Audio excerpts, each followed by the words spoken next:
Okay, guys, welcome to week 4, the last and final call of Eat Like an Athlete Bootcamp. I just wanted to thank you guys from the bottom of my heart for joining me. This has been a very fun experience for me, and I hope you guys have learned a lot and you feel like I was a good teacher and I served you well.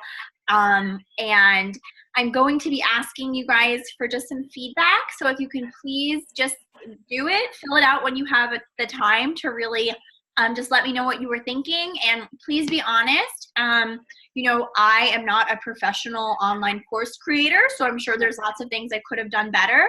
And if you guys can help guide me as to how I can be better, I would appreciate that. I am someone who wants to live and learn, so please don't hold back. Let me know what I could have done better.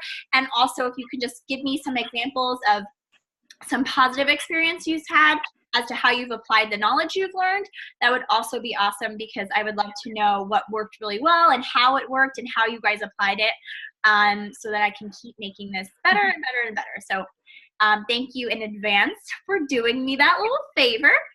And again, you guys still have one more chance to win a one-on-one consult with me. So make sure you do your homework, make sure you complete your challenge. Alice, if you are watching this, or if you're watching it on the replay, Alice is watching, you can always tag me on Facebook. That's totally allowed. And use the hashtag 30DayAthlete, spelled ATHLEAT. And it looks like everyone has muted their microphones, so thank you for doing that, so that we can have an uninterrupted session. And if you have a question, just unmute and ask me. I want this to be a fun, interactive dialogue. And you also can always just type in the chat box. So today we're talking about recovery, and I really like talking about recovery because we get to talk about foods that we get to eat a lot of, which is always my favorite thing, is to talk about the foods that we can eat more of. And I wanted to talk about why recovery is important and how the food that we choose actually affects our recovery. And I also wanted to talk a little bit about which foods, or maybe which kind of workouts, really deem more of attention towards post-workout nutrition. And guys, I want to give you a heads up. I have been counseling for hours, so I think I have a little bit of my words are getting all tripped up, so I apologize. Let me just close Skype. Okay, so why does it matter? It matters because basically, I think people nowadays, we live in this world where we always are hearing all these bad things about carbohydrates. And I think what we need to remember is as athletes, our body is literally asking us for carbohydrates in order to do the physical demands of the activity we are doing. So our body basically stores up sugar as something called glycogen, and you store glycogen in your liver, and you also store it in your muscles.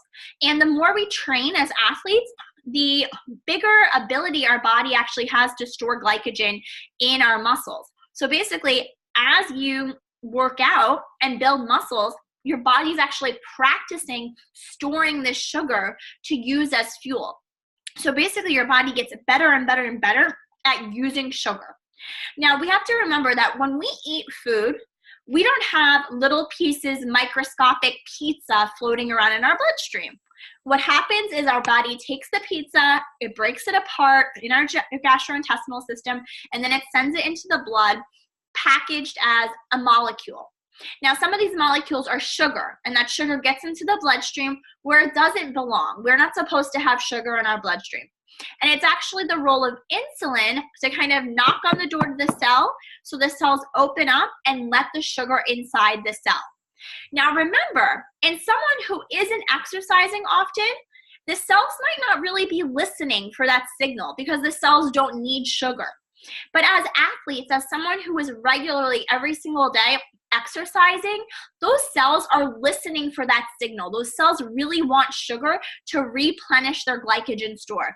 So when insulin knocks at the door to a cell that's hungry because you just worked out, that cell is immediately going to open up and let the sugar inside so it can replete its glycogen, which is why after a workout, post-workout nutrition is very important, because your body's glycogen stores are low and your body wants to replace that glycogen store.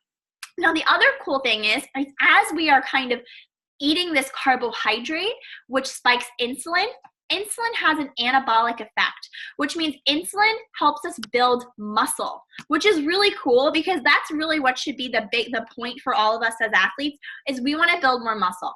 More muscle is going to make us a better athlete.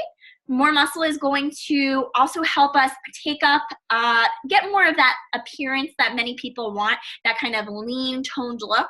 That has to do with muscle. And then my favorite thing about having more muscle is that more muscle means we burn more calories at rest.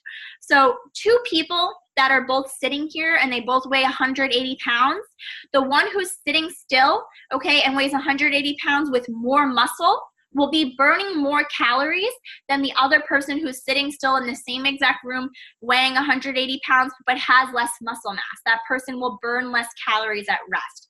So the more muscle we have, the faster metabolism we have.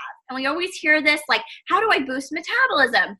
You know, a lot of that is like marketing BS, but the cool thing is the real true way we boost metabolism is by increasing our muscle mass. When we have more muscle, we burn more calories at rest, which means our metabolism is working faster, which means we get to eat more food and still stay nice and trim and stay athletically capable. So that's what's really cool about listening to the post-workout nutrition demands of our body is that by taking in the carbohydrate, we're spiking insulin, which helps our body recover, build muscle, repair muscle, and also build new muscle because your body is trying to get stronger. So the next time you do that same workout, it's not so hard because your body has recruited more muscle fibers to that part of your body that got damaged so that next time it won't be so hard. And this is how we become faster and stronger athletes is because every single time we work out and then we give our body the tools to recover, we're actually helping to heal and become stronger. I see some things written in the chat box. Oh, everyone said they loved it so far. Good. I'm happy, guys. I'm so happy. Okay. So what's next? Now, besides carbohydrate after a workout. Okay. So the amount of carbohydrate we're going to eat after a workout is going to depend on the person, what they're training for, how tall they are, how much they weigh, how old they are, and their gender. Okay, men get to eat more than women. It's totally not fair. You know, short people are going to need less carbohydrate than a tall person. But then also a marathoner or someone who's doing a lot of intense, like maybe you're just training for a 15K, but you're doing a track workout and a tempo workout every week, or you're doing a hill workout and, you know, speed work every week. You're going to need more carbohydrate than maybe someone who's just training for like a 5K. So we need to be kind of aware of what our carbohydrate sweet spot is. And that's why we talked about this in week 1, where it's important to be measuring portion sizes, not because we're calorie counting and we're freaking out and obsessing about calories, but because we need the information as athletes to figure out what makes us feel the best and recover the best. So a good rule of thumb is after a workout, I would start with about a cup of carbohydrate, and I would see how I feel the next day. Do I feel fully recovered? Do I feel starving? Or maybe as you're eating that cup of carbohydrate, you're like, I am really full. Okay, you can kind of use these tools to say to yourself, hey, I got really full after that meal. I was uncomfortable. Next time, I'm not going to do a full cup of carb. I'm going to do 3/4 cup. Or maybe you say the next day, I'm starving. I feel like I didn't even eat anything. Maybe you need to increase it a little bit. Marla asked a really awesome question. Does mesomorph, endomorph, or ectomorph, basically your body type, does that matter? So first, let's distinguish between the 3 body types. Sorry, guys, I'm just going to drink some water. Number 1 is ectomorph. Ectomorph are people that tend to be very thin. They easily can keep a very thin appearance. They tend to have like wider shoulders and then like a thinner body shape. So you could think of someone like Keira Knightley is kind of an extreme example. I feel like Kate Hudson's probably like an ectomorph. It's really hard for me kind of to distinguish like males who would be a male ectomorph. If someone could type someone in, if you can think of someone. I feel like I'm like terrible with celebrities. But basically, those people that are naturally thin, that's an ectomorph body. An endomorph is someone very curvy. So again, I'm going to give female examples, like someone like Kim Kardashian. So it tends to be that pear shape, carries a lot of the fat on their hips and in their legs. That's actually a very healthy body shape because those people tend to have more brown fat and lower incidence of diabetes and heart disease. So that's kind of cool. And then mesomorph is in between. Mesomorph tends, I'm a mesomorph personally, not that I'm a celebrity. Mesomorph would be someone like, who's the girl in Hunger Games, Jennifer Lawrence? I think she would be like a mesomorph. But it tends to be someone who carries fat more so around their midsection, and they put weight on more so around like their belly, almost like they could have a pot belly. And they also tend to be someone who can kind of put on muscle easier as well. So ectomorphs have trouble putting weight on.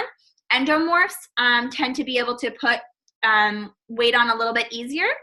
And mesomorphs have no trouble putting weight on, but they tend to be able to lose weight quickly as well. And yes, to answer your question in a very long-winded fashion, Marla, the body type will affect basically how much carbohydrate your body can like tolerate. It tends to be that people that are ectomorphs may need more carbohydrate after a workout to feel recovered and refueled, versus someone who is a endomorph may need a lower amount of carbohydrate, but it's still very important that they have carbohydrate. It doesn't mean you just skip it. And it's most important that they definitely get a lot of protein at their meal. And mesomorph tends to be somewhere in between again. So they're kind of in the middle. So again, like I think it's good information to have, but I still think it's most important that you listen to yourself, because just because you're an endomorph, let's say, I'm not saying you are, Marla, I have no idea. But let's say, for instance, someone's an endomorph. They might say to themselves, oh, so I should only have a quarter cup of carbohydrate because I'm an endomorph. But no one is just an endomorph, right? You may be an endomorph who's 5'11" and really tall. You may be an endomorph who is training for a marathon. You may be an endomorph who, just did a 11-mile track workout. Like, I can't say just because someone's an endomorph, they don't need a lot of carbohydrate. You just might need a little bit less than someone who did that same workout who's an ectomorph, but that's kind of irrelevant. Like, that's not your problem. You need to figure out what works best for you. So I hope that answers your question, and that was a great question. And if you have a follow-up, please let me know. Okay, cool. So everyone is going to start with about a cup of carbohydrate post-workout, and they're going to see how they feel. Now, the important thing here is that we're not only having that carbohydrate, we need that protein, okay? So this has been a repeated theme, and it's a little bit annoying how nutrition is boring like this, but it's also kind of awesome because it makes things easy. We only have to learn like a couple of things. We are aiming for that palm-sized portion of protein at that post-recovery meal. It is essential. It is very important that you are getting at least 20 grams of protein at that post-workout meal. Our body, when that insulin response is triggered by the carbohydrate, not only do we want to now give the body the signal to build muscle, we want to give it the tools and the building blocks to build the muscle and repair. So we don't want our body breaking down muscle from other areas to kind of repair something. We want the protein, the building blocks, the amino acids to be ready in the bloodstream to fix whatever needs to be repaired, whatever muscle needs to be repaired. So it's really important that we're eating a palm-sized portion of protein, whether it's tofu, seitan, whether you are plant-based and you're maybe pairing beans with hemp seeds or nutritional yeast with some kind of bean, or you're doing chicken or fish or tuna. It is really important that you are getting that protein-rich food to help with recovery. Now, fat is also so crucial and important, even though it doesn't play as direct of a role, okay? So I feel a little bit like maybe I haven't been praising fat enough during this whole thing. And it's kind of, Andy, do you have a question? Angie, if you don't mind just pressing mute. Is anyone else hearing that, or is that just me? Okay.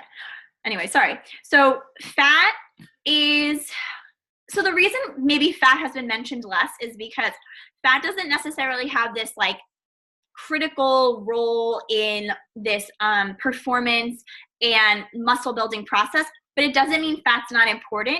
It's just maybe not being mentioned as often because, one, I find that it's really easy for people to get fat as long as you guys are using the rules of thumb as in terms of getting the quality fat. So we talked about in the first week how we're supposed to be getting our dairy and our meat most ideally from a grass-fed source. When we're choosing oils, it should be olive oil if it's a cold preparation. If you're cooking, it should be like avocado oil, let's say. Avocado itself is very healthy. Nuts and seeds are very healthy. Having fat in our meals, especially our post-workout meal, is great because that fat is going to modulate inflammation. So when we work out hard, we are creative, we are breathing, right? And you're breathing fast, you're breathing hard, and you're creating these things called reactive oxidative species. You might see it sometimes referred to as ROS. And basically what this does is it's these little like free radicals that are swimming around in your bloodstream, and they're reacting with DNA and with particles, and they're damaging them. And as runners, we're actually producing a lot of these reactive oxidative species. Now, the cool thing about the body is that the more we exercise, the more our body will actually increase our antioxidant systems that are existing within our body just naturally. So we'll have more of like SOD, which is like super oxidase mutase or something like that. We'll have more glutathione peroxidase. We'll have more antioxidant systems naturally occurring because we are exercising regularly to help with that. But then also what we're going to do is we're going to eat antioxidants from our fruits and our minimally processed grains and our vegetables, most importantly, but then also the fats we're choosing when we're choosing nuts and seeds, when we're choosing grass-fed dairy, when we're eating fatty fish like sardines, anchovies, salmon or tuna, when we're eating olive oil and avocado oil. That actually is changing the way our cells are talking to each other to decrease inflammation so that our body can heal faster. A body that's inflamed is not going to heal as quickly as a body that is not inflamed. So while fat after a meal isn't necessarily working with that muscle building process, it is changing the way our cells talk to each other. And as we talked about last week, having the high dose of omega-3, like the fish oil supplement, or eating lots of omega-3s in your diet, like from chia seeds, flax seeds, fatty fish, or your grass-fed meat and grass-fed dairy, that actually is the way the cells talk to each other actually promote more muscle growth. So fat is playing this indirect role. So the most important thing after a workout is having the cup of carb and the 20 to 30 grams of protein, but it is also a good idea to add about 10 to 20 grams of that healthy fat as well. So do you guys have any questions before we kind of move on to which snacks really need a post-workout snack?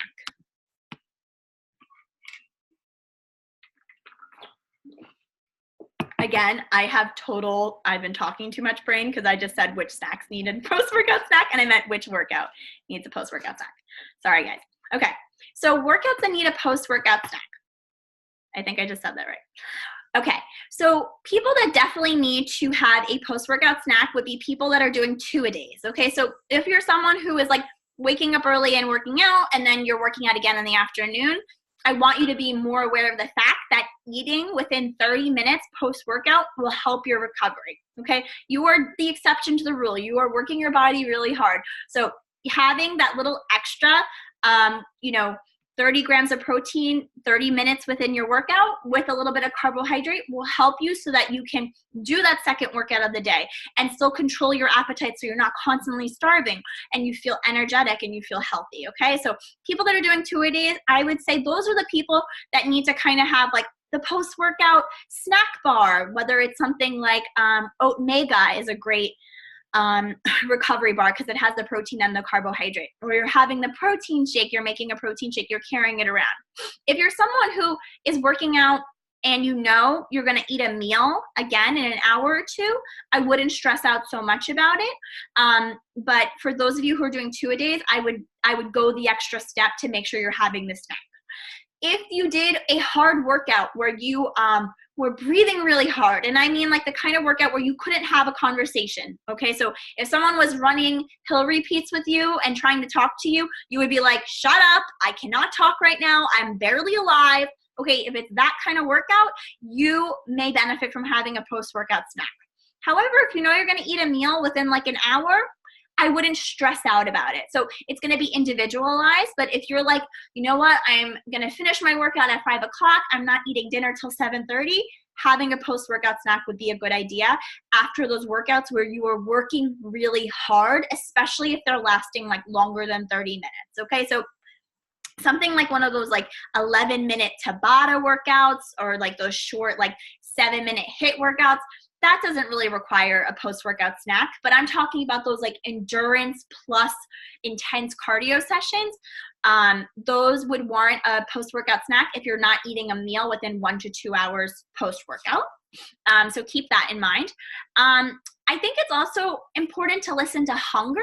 So for instance, like if you maybe, I know sometimes like the way my schedule will work is maybe I'm doing a hard workout on a day where I feel like I'm not 100% recovered, but like I have to do the workout that day because otherwise I can't do it later in the week.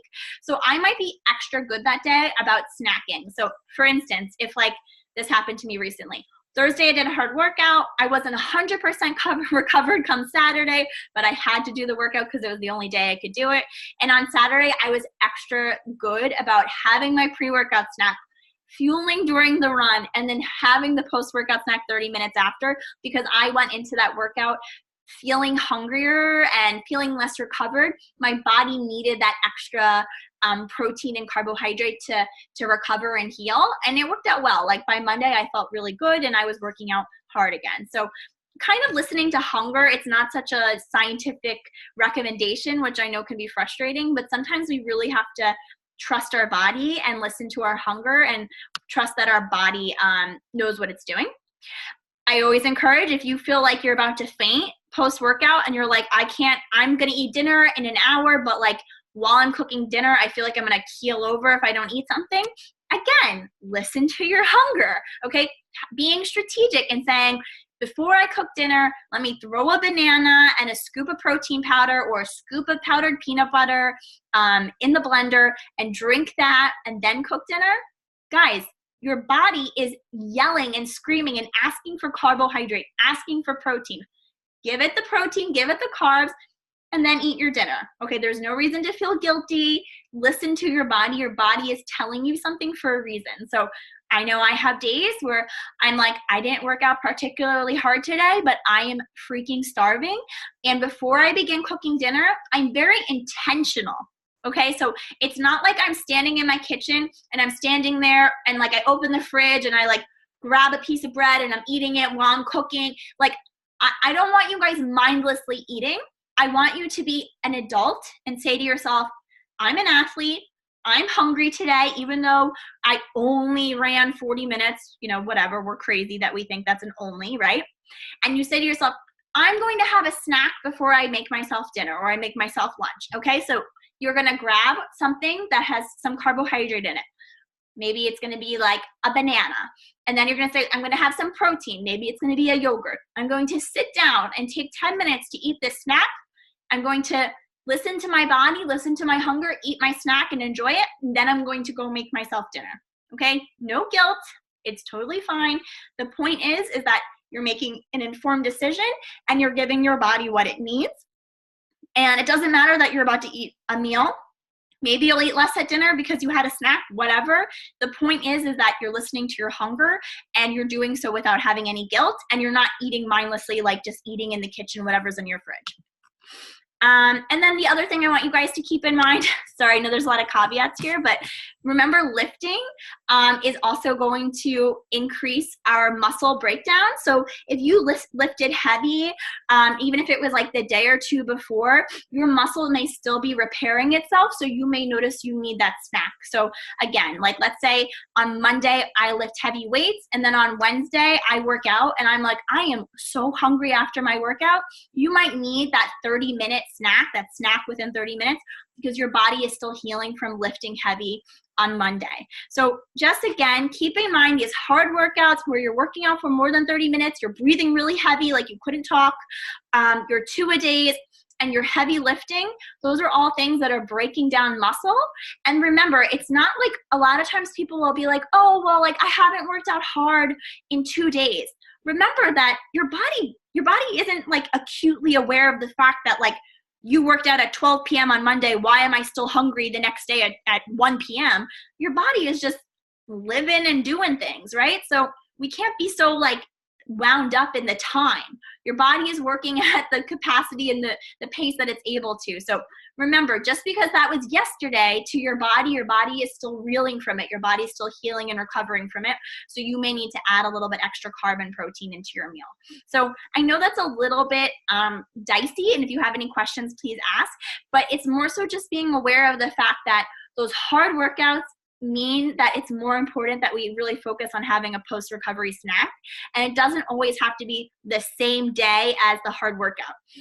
Another thing I think we mentioned last week was like sometimes people who have a hard workout like a long run, their appetite may be suppressed. So like let's say Sunday you do your long run, you might come home and you feel not so hungry because remember we talked about our sympathetic nervous system. Our body is very stressed out, so we don't feel hunger. So again, we're going to talk about in a second different methods to kind of deal with that after a hard workout. But remember, that might mean that Sunday you're not eating as much because you're dealing with it's hard to eat.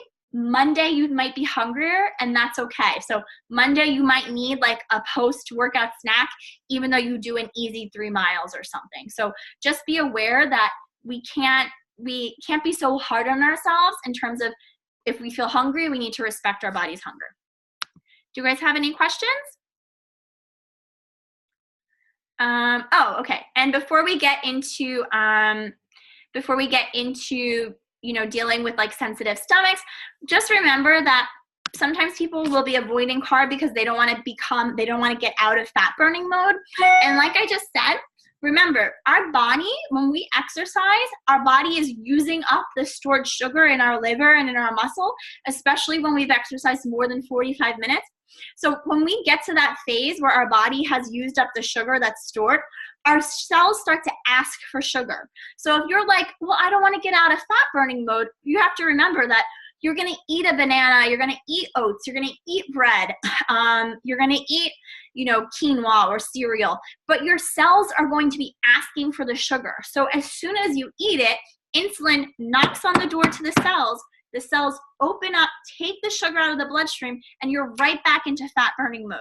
So that's what the carb sweet spot is about, is getting to that sweet spot where you eat the carb, the cells open up, take the sugar out of the bloodstream, and you're right back into fat burning mode. So we have to remember carbs don't take you out of fat burning mode. Carbs recover, send the stimulus that you can build muscle, and then you get right back into fat burning mode because your body is using sugar. Your body's not broken. Your body knows what to do with the sugar that you're eating from the carbohydrate sources. And a lot of the foods that we're talking about here is we're talking about things like minimally processed grains and fruits and vegetables that have antioxidants in them that also, again, help to prevent the damage that's created during exercise from reactive oxidative species. So it's kind of this like big loop where one thing helps one thing, which helps one thing, which helps another thing. Okay, so let's talk about people who aren't hungry after a hard workout. I know I definitely used to have this issue like really bad in college, and it's definitely something that sometimes I find it happening to me now and then, and it's just really about learning. I always tell people like sometimes you're an adult and the way like maybe you don't want to take medicine because it doesn't taste good, but like you take it anyway. Or maybe like you don't want to take a vitamin because it doesn't taste good, but you just take it anyway because you're supposed to. It's almost like one of those times where you got to put on your grown-up pants and you have to like do what's best for your body and best for your athletic performance. So if you feel like your appetite is suppressed because you are experiencing like a sick stomach when you're running, I want you to encourage you to go back to last week's lesson, Unit 3, and just kind of read about how to deal with fueling when you have a sensitive stomach, because if your stomach is sick during the run, of course you're going to come home and you're still going to feel sick and you're not going to want to eat. But for some people, they'll feel fine during the run and then they come home and either they'll feel sick or they won't have an appetite. Like they'll have no interest in food. And the reason this is happening is because our body is built to deal with stress. And it can't really differentiate between the different types of stress. So when we're running, we have two kinds of nervous systems. We have parasympathetic, which like para, you can think of like paradise, right? Parasympathetic is you're relaxed. Like if you were in paradise, you would be relaxed and calm. Then sympathetic nervous system, S, okay? Sympathetic starts with S for stress. That's when your body is stressed out and it like can't deal with anything. So if you're in paradise, and someone like was serving you grapes and feeding them to you, you would happily be lying there and eating your grapes and indulging. Now, if your body is stressed out and it thinks it's chasing from a lion and some little butler came over to you and tried to feed you grapes, are you going to stop and eat the grapes? Do you think you're being chased by a lion? I don't think so, right? You're going to be like, I don't have time for this right now. So your body is a little confused after you work out and after you run because your body was just very stressed out. And for some people, it just takes them a little bit longer to get back into that relaxed parasympathetic mode. So for those people, it is still very important that you get the carb and the protein to heal and recover. And in some ways, I almost think it's more important for you because you're going to have to be like very intentional about doing this because I think it is really easy either to just skip the meal or maybe just to have something really simple, like maybe just sipping on juice or like having a piece of bread because you don't really feel like eating. So you kind of need to put your grown-up pants on and be very intentional about what you're eating. So one of my favorite things to eat when I have this like I'm not hungry feeling is broth. Okay, broth is like very traditionally a very easy, gentle thing to eat. So if you wanted to, you could do broth and you can like stir in some kind of high protein food. Like you could stir in some tofu. Okay, you can make like a miso broth and add some tofu. And then also you need to add your carbohydrate, remember? So maybe you could add some rice. Okay, so make yourself almost like a miso soup. Another idea would be if you were using like a bone broth, either homemade or I think it's called Kitchen Basics. I can't remember the brand. I think Kitchen Basics makes one. It's called bone broth. But basically, I think it has like 8 grams of protein per serving. Having 2 cups of that, ideally 3 cups of that. So we're getting that 20-ish grams of protein. And then again, adding some carbohydrates. So whether it's, some rice or some kind of simple carb like some crackers or dipping bread in there, just so you're getting the carb and the protein. And I don't think you have to worry about the fat. Fat makes food sit in our stomach longer. So someone who is already full and having trouble eating, to add fat to the equation might just have the food sitting in your stomach longer and you might not really be able to handle that. Okay, thank you. Yes, so it's Kitchen Basics. So, and I'm sure there's a lot of brands out there.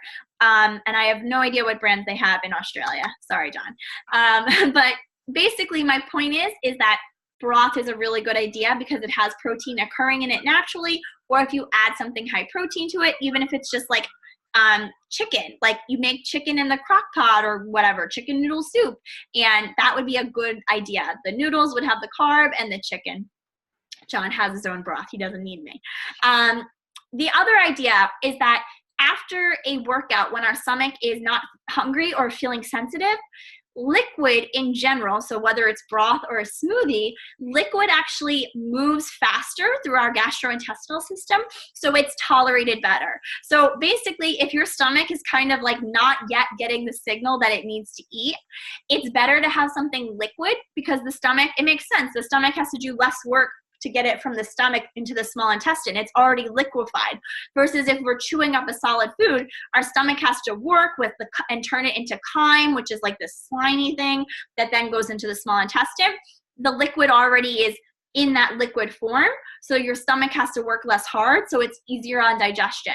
So even if you're not interested in having broth, you could make yourself a nice smoothie, blenderize it in the blender or the food processor. So maybe you take like some almond milk or some coconut water, and then, or even just some plain old water if you wanted, and add some fruit for some sweetness, maybe some like bananas or some mangoes. Remember, we need the carbohydrate after our workout, so the mangoes or the pineapples, and then you need your protein. So I love putting Greek yogurt in. I think it's an easy source of protein, but you could add silken tofu if you prefer not to have any dairy. You could add a scoop of protein powder. You could add any protein that you want, hemp seeds, pardon me. But making sure you're getting the 20 to 30 grams of protein, and having that carbohydrate with protein is an excellent way to recover, even though maybe you don't feel so hungry. Just sipping it and trying your best to drink it within an hour. Even if you have a sensitive stomach, that might be tricky, but just try your best to sip it and get it in within an hour so that your body is getting the tools it needs to heal. Okay, so that's kind of all I wanted to say about like the science between about recovery nutrition, before we kind of talked about overeating and making sure that we're not overindulging, especially after a hard workout. But do you guys have any questions about the post-workout nutrition stuff before we kind of talk about overeating? Yeah. Hey, Hi, Serena, Alice. This is Alice. I have a question. If you're not going to have the post-workout snack because you're going to eat a meal in 1 to 2 hours, should you still be aiming for the same amount of carb and protein, the 20 grams of protein and 45 grams of carbs for that meal? Or yes, absolutely. Okay. And if you don't feel full off of that, like if you feel like you need more protein or more carb, then that's fine too. But I would say I would just be careful to make sure I'm not under eating. Like I would be very intentional about having the carbohydrate at that meal. That wouldn't be like a time I'd be going low carb. And I'd be very intentional about having the significant protein at that meal. Okay. All right. Thanks. No problem. That's an awesome question. Anybody else? Okay. So, and if you think of something, just tell me, right? You guys know this is casual. Okay. So overeating. I wanted to talk about this because this kind of relates to the webinar that I had done like a month ago or whatever about having an appetite as athletes. I think it's also, for some of us, we're like, oh, how do we strategize eating enough? And then other of you might be like, dude, I'm eating way too much. I can't stop eating. I don't know what's going on. So I think it's important to realize that sometimes this overeating isn't happening necessarily because of hunger. It might be other stuff that's going on. So I just want to kind of give you some tools to help set you up for success, because like I said, this isn't about calorie restriction. The serving sizes, when we're talking about serving sizes, we're not talking about this because we're trying to restrict. We're trying to talk about this because we're athletes who need the information to make informed decisions. So I need to know as an athlete, what does 20, 30 grams protein look like to make sure that I'm hitting that goal, 4 times a day so that I'm getting enough protein to heal. I need to know how much carbohydrate makes me feel recovered. Otherwise, I'm not going to know how to fuel my races, how to recover appropriately.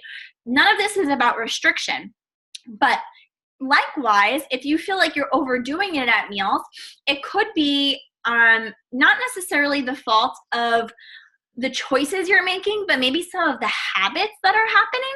And I just wanted to talk a little bit about managing that, because I don't want you guys getting like hung up on restricting foods. I want you guys to get hung up on creating healthy habits. So thinking of food as a tool to fuel your athleticism, rather than thinking of food as this thing that needs to be restricted because you're trying to lean out or whatever. Okay, so let's talk a little bit about overeating and the athlete. So the first thing is I want you guys to remember that even on your off days, we kind of talked about this earlier, even on your off days or your days that are easy, you're still an athlete. Your body still deserves carbohydrates. It still needs fuel. It still needs food. So it's not like a lot of times people will be like, oh, well, I didn't work out this weekend, so like I didn't eat a lot.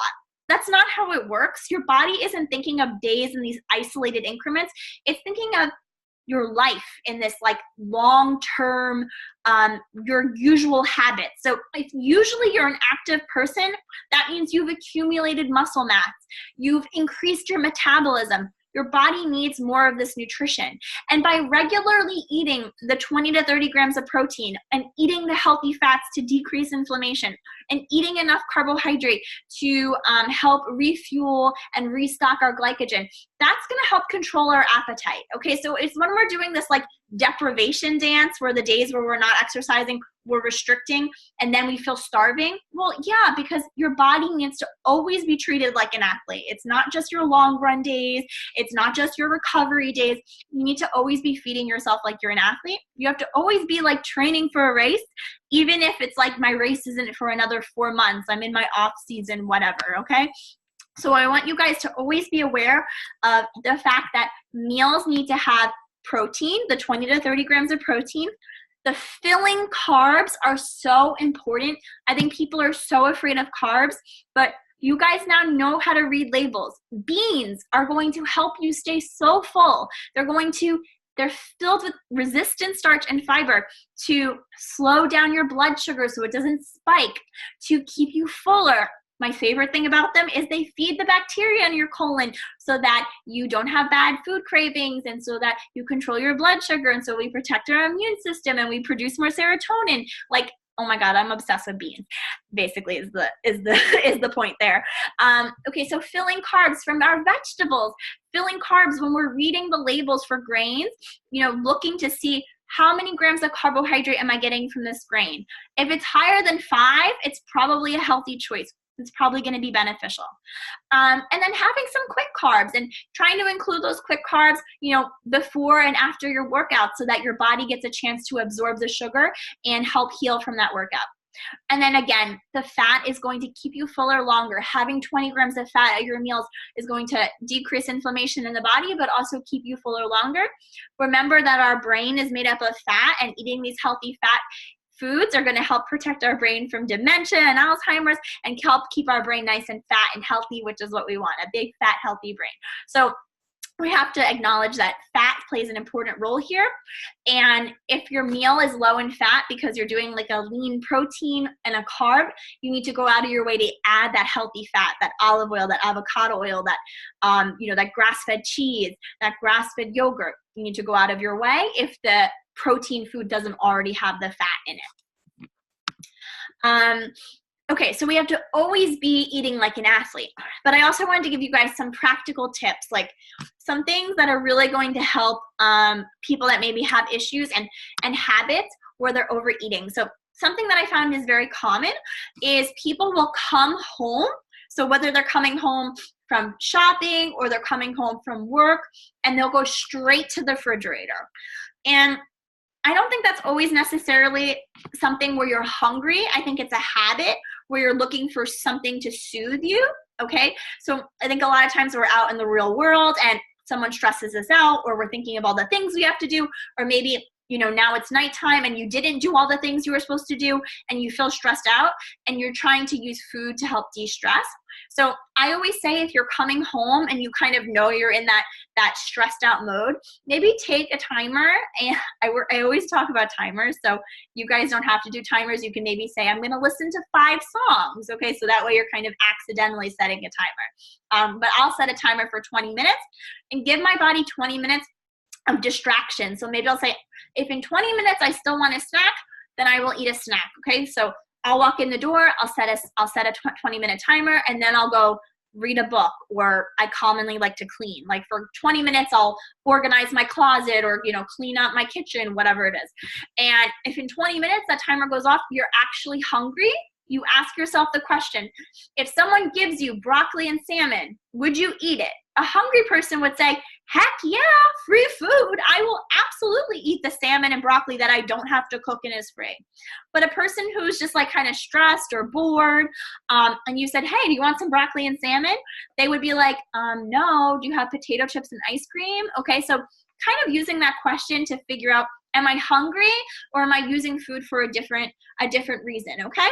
So I like to set an alarm when I come home, or maybe you tell yourself I'm going to listen to 5 songs, and if in 5 songs I still want a snack, then maybe I'll go have a snack. Likewise, while you're eating a meal, I think it's important to take 20 minutes to eat that meal. So if you're someone who knows that you inhale your food, you eat it really quickly, you need to realize that your body is a slow working, not even slow, but your body takes time to realize you put food in the belly. So your body, you eat the food, everything expands, and it sends basically like signals to the brain like, hey, there's food in your belly. And your body starts to work through digestion, kind of figuring out how many calories you ate, what you ate, okay? And basically what's happening is that it takes about 20 minutes for your brain to get this signal that what you ate, about how much you ate, okay? So someone who maybe eats 2 Big Macs in 10 minutes, that's more than enough calories, but because your brain hasn't gotten the signal yet that you ate 1 Big Mac, you might still be able to eat. Now, if you were to try and take in 2 Big Macs in an hour, your brain might say, whoa, we already ate 1,000 calories. We're done now. We don't need to keep eating. So taking 20 minutes to eat your first serving of food is very important. It takes time to practice the skill. Set a timer and kind of just get used to what 20 minutes sounds like. And after 20 minutes, if you want to go back for seconds, go ahead. A lot of times I tell people going back for seconds of the protein and the vegetable is always totally fine, is always a good idea. And the carbohydrate, you really are going to, again, be listening to that carbohydrate sweet spot. So if you learned the last time that you ate a cup of carb, the next day you were starving, you didn't feel recovered, you might want to go back for more carb. You might say to yourself, hey, maybe I need a cup of carb and a half. But everyone's different, so I can't really give you a guideline. You just need to kind of pay attention to what you're eating and figure out what's enough for you. Again, like I said before, when I come home after a workout that's hard and I'm hungry and I want to have a snack, I don't stand in my kitchen, eat a piece of bread and, cook while I'm eating. Eating should always be done in a relaxed manner. You should be sitting down. You should be tasting what you're eating. You should be chewing your food. Or when I drink smoothies, I very rarely will chug them. I always take a spoon and eat it almost like a pudding because I want to take my time. I don't want to chug things down like I'm always chugging water. So making sure that when you're eating in a calm environment. I know life is stressful and busy and it's not always possible, but try and set up good meal hygiene. When you're home in your house, try your best to be sitting and eating in a relaxed environment. It's also going to prevent overeating. Okay, the same way having the 20-minute rule will prevent overeating. And then I also think it's important to remember that having a plan is going to help you not overeat too. So if you walk in the house and you're hungry because you worked out and you're like, I have no clue what I'm going to eat for dinner, yeah, you're going to be stressed out. You're going to be eating everything in sight because you don't know what you're going to be eating for dinner. And then you're going to go to eat your dinner, and then you're going to be full because you were snacking on this, that, and the other thing. And then you're not going to eat a lot of dinner. And then 2 hours later, when you're trying to go to bed, you're going to be starving because you didn't really eat a real meal. You were snacking on this, that, and the other thing. So I think it's always important to meal prep, have a meal plan. Or my bigger thing is, personally for me, is I have my go-to meals that are easy. I always have veggie burgers in my freezer. I always have Trader Joe's high-protein veggie burgers in my freezer, or Beyond Meat veggie burgers. But you guys can have salmon burgers in your freezer, turkey burgers in your freezer, whatever kind of burgers, I don't care. Having eggs. Eggs are another meal that I'm like, you know what? Eggs are so much faster than seamless. I easily know that 3 eggs is 21 grams of protein. I can always just scramble 3 eggs and put it on some toast. That's a super easy meal. But whatever your easy meal is, Banza pasta, chickpea pasta, or Explore Cuisine pasta, the bean-based pastas. Again, super easy just to make them on your stovetop. You have a cup of that. You're having your 20, 30 grams of protein with a jar of tomato sauce. You're good to go. So having these easy, convenient meals for those days you walk in the door and you're like, I am so hungry, having that in your mind, I can eat this. I know I have this available. That will make all the difference in the world, having that game plan, having those go-to meals that you can depend on. Guys, if you are meal prepping and you make a food and you're like, it's delicious day 1, it's delicious day 2, by day 3, I'm sick of it, I don't want to eat it again. Stick it in your freezer, okay? Stick it in your freezer, because I guarantee you in 2 weeks, if you have that meal again, you're going to be in the mood for it again. But guess what? Now you don't have to cook it. So freezing meals, I think so many of us forget that we can freeze meals and they'll just sit in the fridge and then they'll go bad. You know, say to yourself, hey, if I'm not in the mood for it on day 2 or day 3, I probably don't want it again this week. Let me try freezing it. And then you're going to find out, like, weeks later, you're going to be like, hey, I have that casserole in my freezer. And that works really well for when you're in that predicament where you kind of need a plan to get you through that hunger. So hopefully that helps with some overeating issues. I think it's really comes down to eating slowly, eating mindfully, and eating for the purpose of hunger. I think I don't know if I told you guys this or if I've said it before just on the podcast. You may have heard me say this before. My teacher at Cornell used to always sing to us, if you don't need it, don't eat it. If you don't need it, don't eat it. So that is if you're not hungry, you shouldn't be eating, okay? So I like to always tell people, like, we're all aware of the fact that eating chocolate is delicious and calming. And if now and then you're like, I'm sad, I want to have some chocolate, that's totally appropriate. That is absolutely a tool in your toolbox that you can use to manage emotion and manage stress, but it shouldn't be your only tool, right? So we should also know that probably if every single time you're stressed out or bored or sad, you're reaching for chocolate and you're eating even though you're not hungry, that's not a healthy habit. A better, more strategic way of dealing with that sadness or that emotion or that stress would be journaling, calling a friend, going for a walk, something else that's more so kind of dealing with the issue rather than just using the distraction. So I don't want people feeling guilt, because I definitely have had my days where I'm like, F it, I am tired and sad and I'm going to watch a movie and eat ice cream. Listen, good for me. I should do that. I'm a human being. I'm allowed to do that. But I think it's also important to know that we can't have that habit, because we need to be constructive in the way we're dealing with sadness or stress or loneliness or whatever it is. Okay, guys. So that's my little rant on emotional eating and mindless eating, because I really want us guys as athletes fueling our bodies with purpose and intention so we're stronger and fitter and better rather than just kind of mindlessly eating.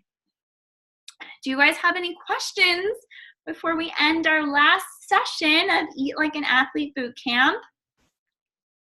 Anyone want to ask anything? Or if you guys have any tips about like meal prepping, overeating, mindless eating, like things that have worked for you, you can share them on here too. Like, I don't pretend to know everything that there is to know. I know something that really helps me is I have a heated blanket, and if I'm feeling kind of like I want to eat something because I'm stressed, laying on my heated blanket heals me. It's very therapeutic for me. So highly recommend. Okay, we're very quiet. So if that is all you guys have to say, no questions. It has been a pleasure working with you guys for 4 weeks. Oh, yay! What is your question? I'm happy we have another question. And like I said, the Facebook group will remain live, and there'll be more people hopefully joining every month. So let's stay an active community and talk to each other and share our accomplishments. It's okay if it's not a quick question. I'm totally cool. And if people need to leave, then you can hop off. No big deal. I will not be offended.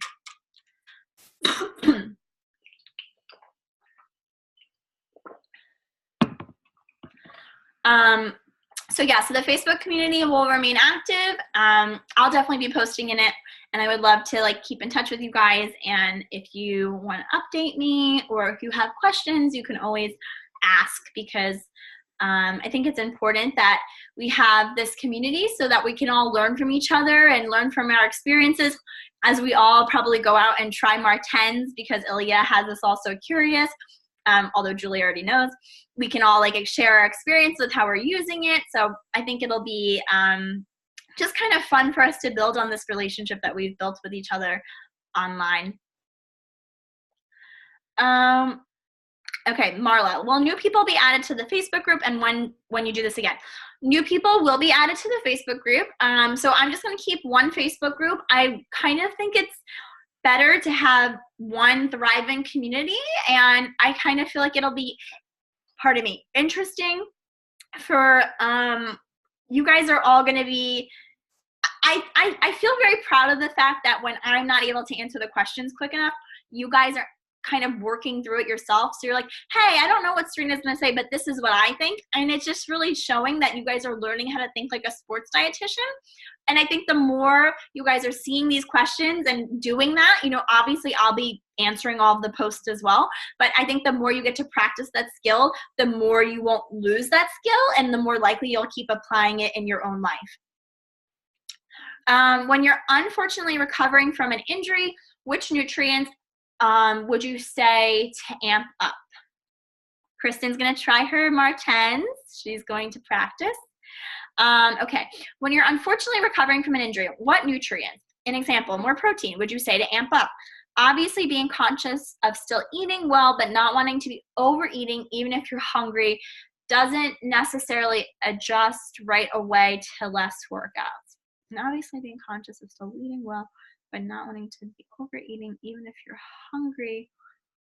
Okay, so when we are recovering and we're therefore probably less active, we still want to find the carb sweet spot, but probably using the threshold that the starting amount for the sweet spot, rather than it being a cup of carb and then playing around with that. I would start with half a cup of carb and go from there. So I would eat half a cup of carb, using the same rules where we're taking the 20 minutes to eat slowly, mindfully, chew our food, be sitting down.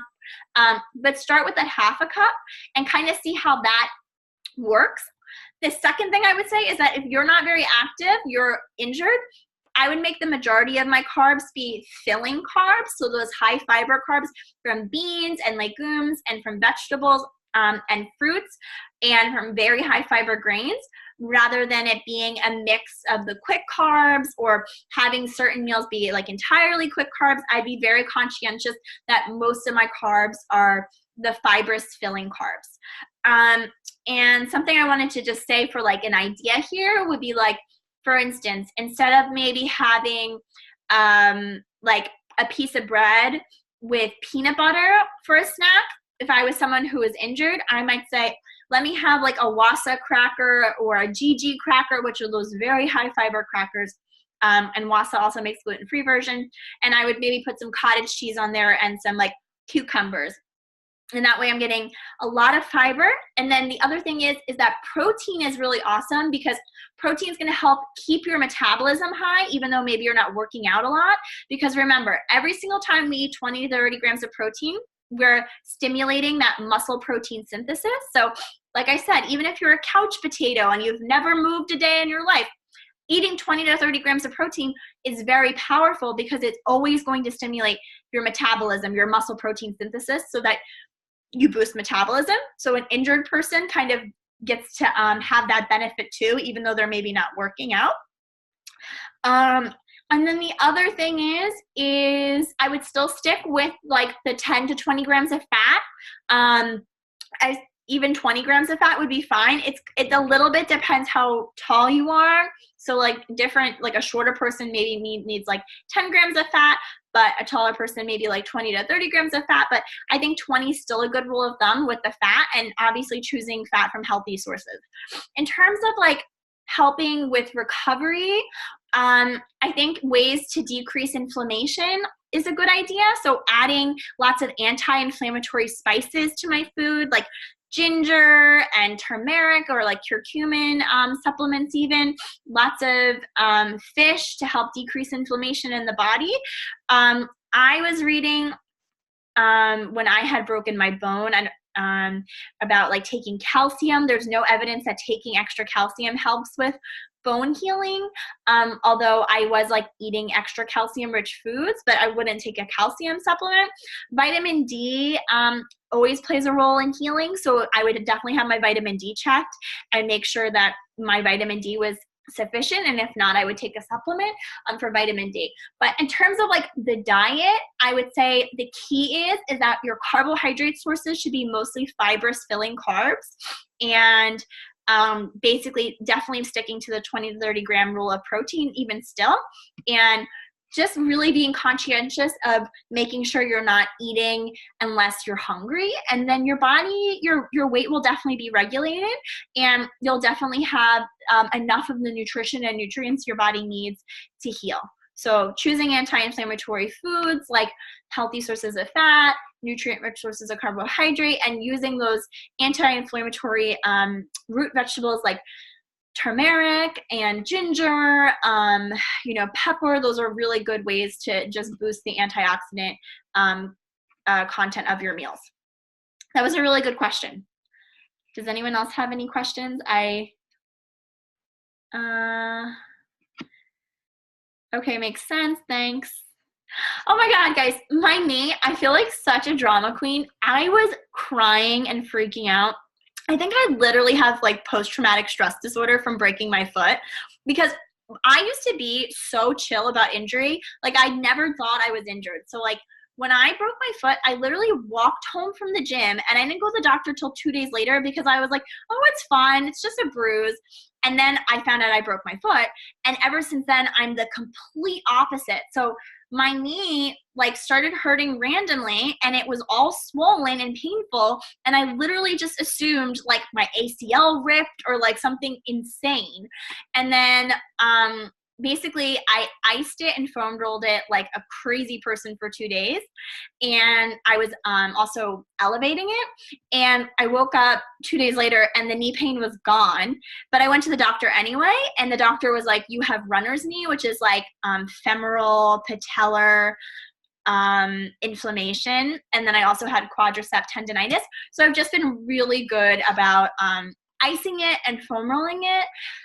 I'm supposed to be doing cross training and going to a physical therapist, so we'll see TBD if that happens. But thank you for asking. My knee is much better.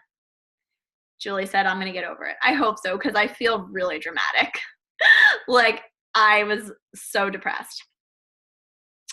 Yeah, I'm sorry. Okay.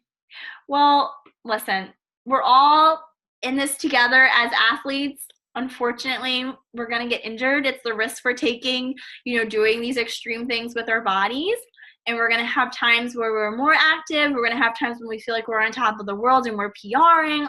We're going to have times when we're injured. And the good thing about injury is that it gives us enough time to kind of explore new things and, spend the time that we usually spend exercising, working on other hobbies and learning new skills. So we have to just try and be grateful that we become stronger in those times, even though it is so frustrating. And I'm so sorry you're still going through the femur hip thing. Yes. It's still February. It's still early, Abby. You have so much time to heal, and you're absolutely going to crush it in November. Kristen, I had IT band syndrome a few years ago. That was frustrating. I think I spent a lot of time on the row machine, and that didn't aggravate the IT band, and a lot of time in PT. And another thing I did, I think, Julie, you and I have talked about this before. I went on Google and I found some elliptical workouts that actually were pretty good. And it helped me get through the not being allowed to run phase. One of them was like Pop Sugar, elliptical, like maybe type in like fat burning workout, but it was really good. It had you like going backwards and like really fast and like all these different things where I was actually getting like working up a sweat, and the elliptical actually really helped me when I was dealing with the IT band syndrome annoyance. Yeah, guys, that's the bad part about being athletes, is that we have to deal with these injuries. But you know what? I will say, like Abby, Kristen, I feel like all of us have gone through this. Like, the thing that is so good about being injured is that when you can exercise again, you literally feel like you won the lotto. So I've been training in the winter. The weather has been miserable. I've been complaining 24 hours a day about training. And then this week, you know, it was cold outside and I was like, I don't care. Like, I'm so happy I can run without knee pain. So it helps you at least reevaluate and be super grateful for the magical feat that is being an athlete, and that we're able to do this when our body is healthy. So we have to have patience and persistence, and we have to know that if you need to gripe, we have each other to gripe to, because you guys are very empathetic. Everyone else I talk to who's not an athlete, they're like, yeah, you're a drama queen. Shut up. So you guys are awesome. Okay, guys, I'm going to sign off here unless anyone else, any other questions. Thank you for asking that, Abby. I'm happy you asked that question about injury. That was a really good question. Kristen, please let us know how the Martens goes. Like I said, this is the last session, but the Facebook group will be live still, so I would love to keep this an interactive community. And like I said, I'm going to be sending you guys an email for some feedback. So please, if you can take the time just to give me your experience, your feedback, your criticisms, you know, anything that's positive, negative, I want to hear it all, because I just want to make this better and better and better. Jonathan, I'm happy you enjoyed the program. Good night, guys. This has been the best 4 weeks. I truly mean it. I really care for each of you. This was so wonderful. Yes, Julie! We have so much permission to eat. Our body needs it and deserves it. I'm obsessed. I love it. And I'm so proud of you guys. Like, you're all little sports dietitians. I wish I could give you like a little certification. You guys are the best. Good night. Thank you. Good night, guys. You're the best. Nice talking to you. Have a wonderful night. Thanks. If you have any questions, tag me in Facebook. I'm not going anywhere.